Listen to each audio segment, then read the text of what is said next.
AI just became Person of the Year. Let that land for a second.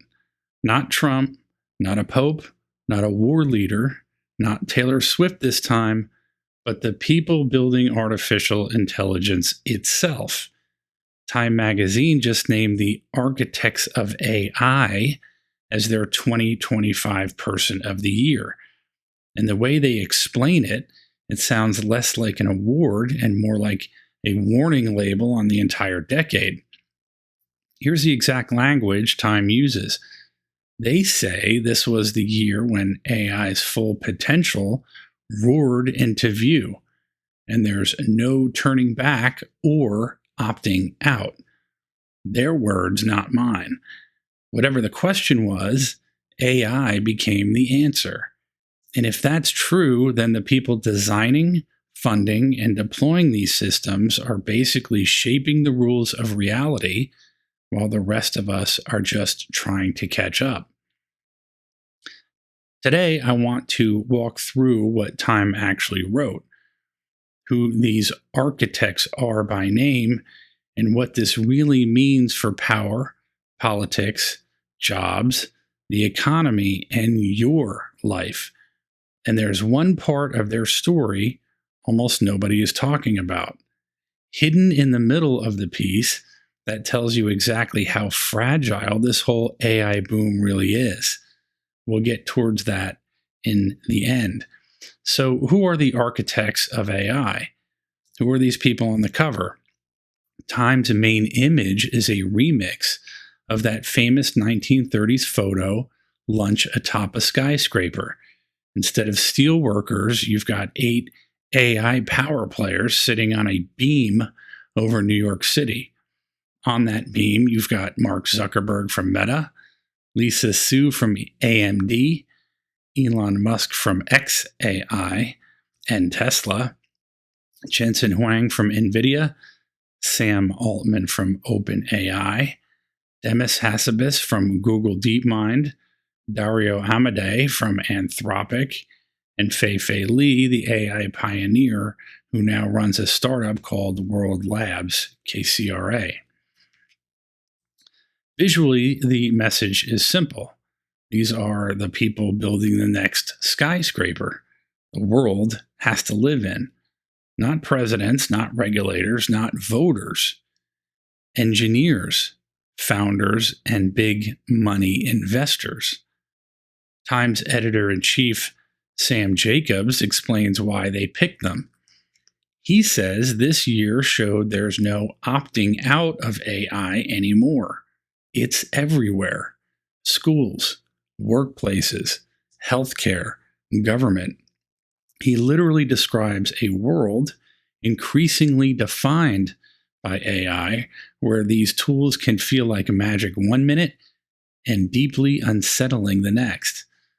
They talk about AI helping with medical research, solving long-standing problems in science, even outperforming older hurricane prediction models.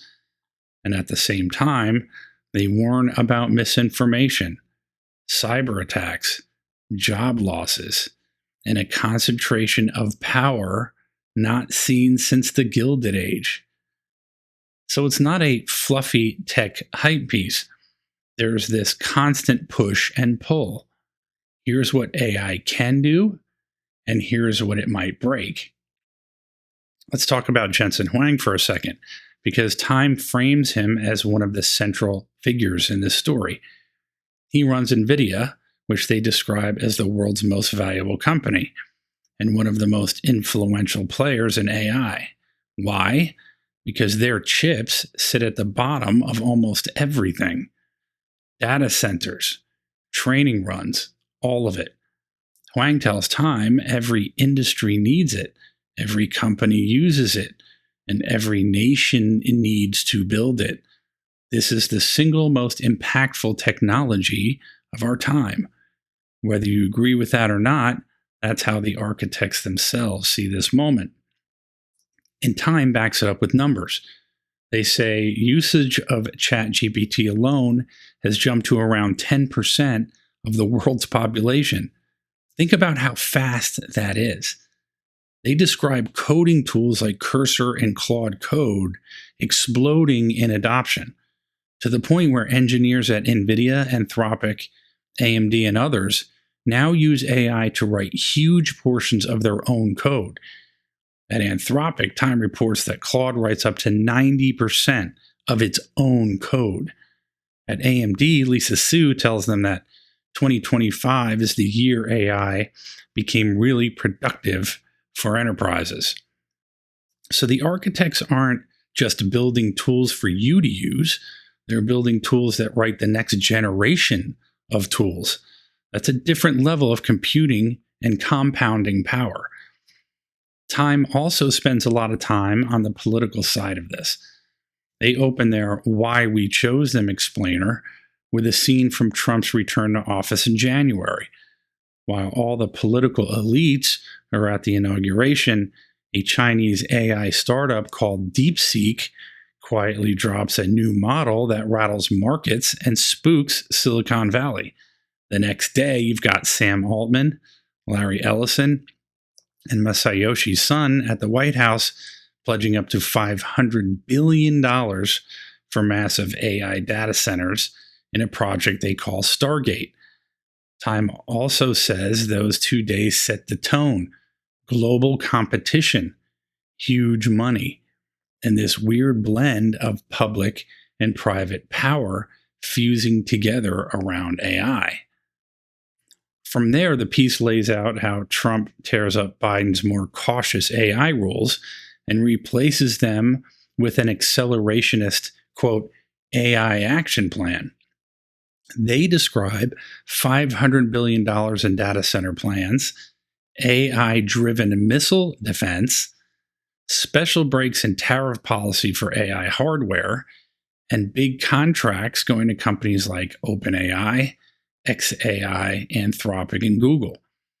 Export controls get loosened in key ways, especially around NVIDIA chips, because the administration wants to keep other countries hooked on US tech while still trying to hold an advantage. That's all straight from the article.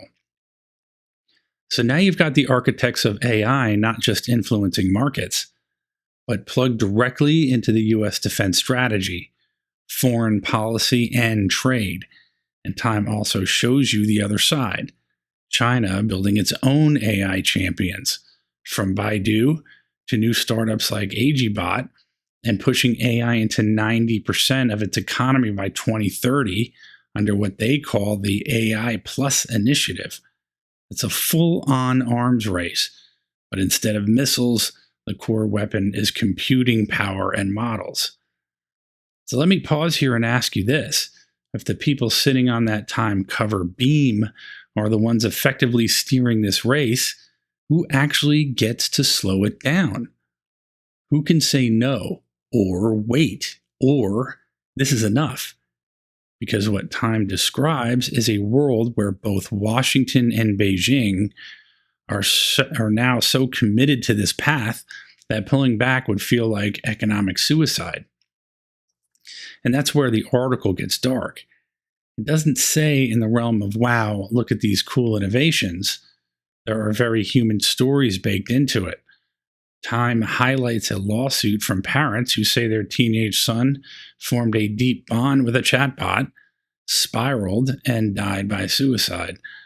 They also show a 15-year-old artist who uses AI as part of her creative process, but is angry that people pass AI art off as hand-drawn, calling it basically the same as stealing art.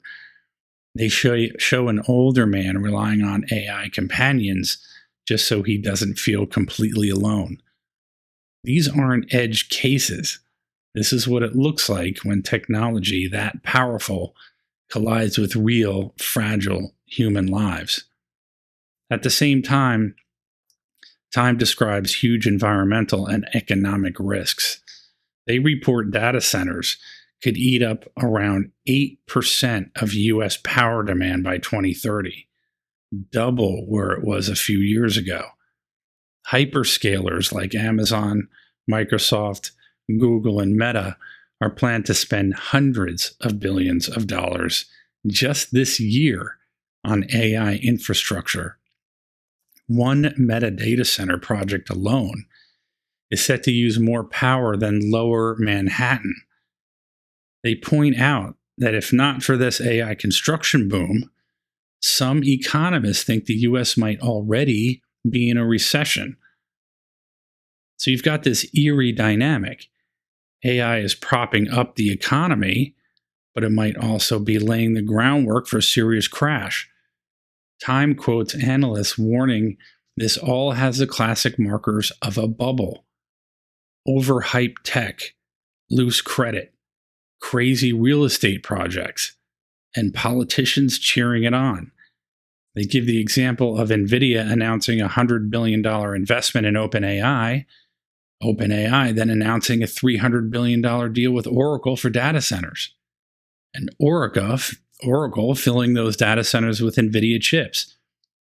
Everyone's valuations jump until markets start worrying that this is just a loop of circular money. Now, here's the detail I mentioned earlier that almost nobody is highlighting. Time notes an MIT study suggesting that about 95% of companies trying to integrate AI right now are seeing no return on those investments yet. At the same time, the labs themselves are taking mass job loss. They quote Anthropic CEO Dario Amodei, estimating unemployment could go as high as 20% in the next 1 to 5 years because of AI. And they show Amazon cutting tens of thousands of jobs and planning to replace hundreds of thousands more with robots. So on one side, you have got the pitch. AI will unlock productivity and grow the pie.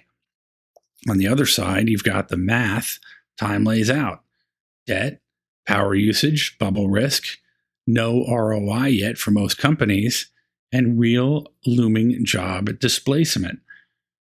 How do the architects themselves talk about that?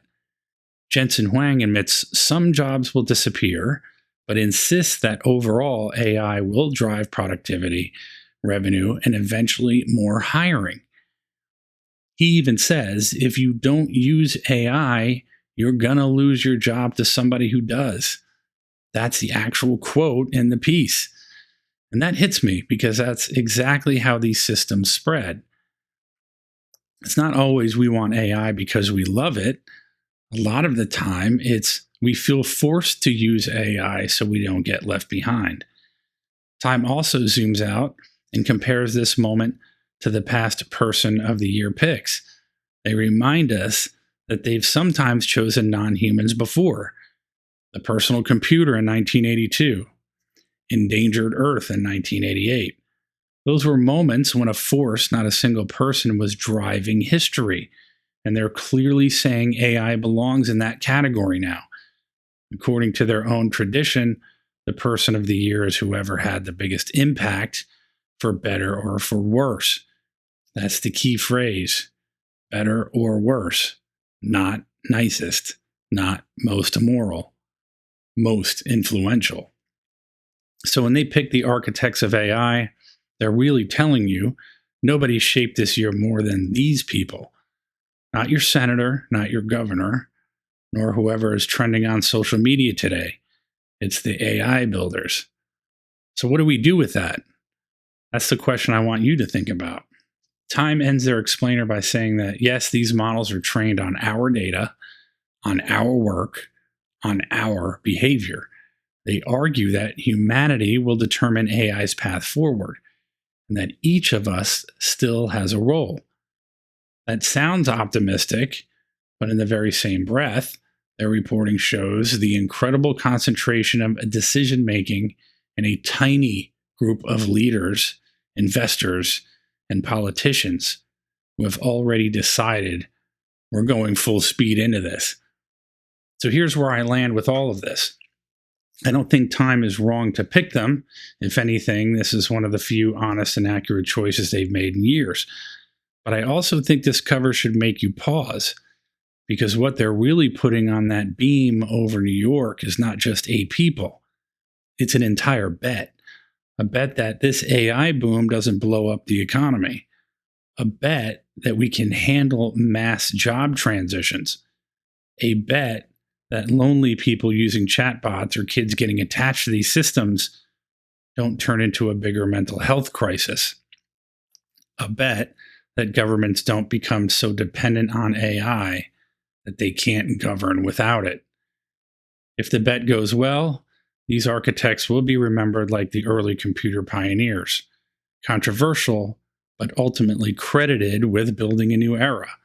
If the bet goes badly, then this Person of the Year cover might end up being one of those historic, we should have seen it coming moments for people to look back on. So I'll throw this to you. Do you think the Time article got it right? Do you feel like AI and the people behind it shaped your life more this year than any politician did? Or does this feel like the media crowning a group of people who already have too much power? Let me know in the comments how you see it, because this is one of those stories we're all living inside, whether we ask for it or not. And if you want the tools to protect yourself from this mess, links are in the description.